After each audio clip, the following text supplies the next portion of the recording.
Une toile constellée de fragments d'affiches de cinéma. La collusion de plusieurs univers que seul l'artiste Yam Warpaint pouvait réunir.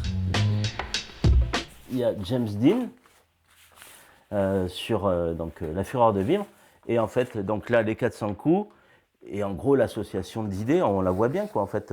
Ces deux personnes parlent dans la même époque, pratiquement, de la rébellion, en fait, de la jeunesse qui veut faire autre chose. Et moi, ça m'a interpellé. À coups de déchirures et de colle, ce cinéphile collectionneur tire le fil de sa passion. Sa patte, il l'a trouvée pendant le Covid, grâce à 2 affiches dont il remarque les similitudes. Du coup, j'ai commencé à dire qu'est-ce que je peux faire avec. Et ce que j'ai fait, je commençais à déchirer. J'avais jamais fait de collage. Voilà. Et du coup, je me suis un petit peu cultivé. J'ai exploré un petit peu via Internet des grands maîtres, en fait, Mimo Rotella, en fait, que je connaissais pas et que de suite, ça m'a explosé au visage. J'ai dit, ouais, c'est super.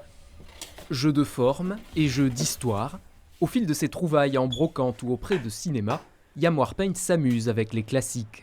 Sur l'affiche de Limelight de Chaplin et sur une affiche préventive du Joker. Pour moi, ça m'a... en fait, ce sont l'histoire de 2 clowns tristes.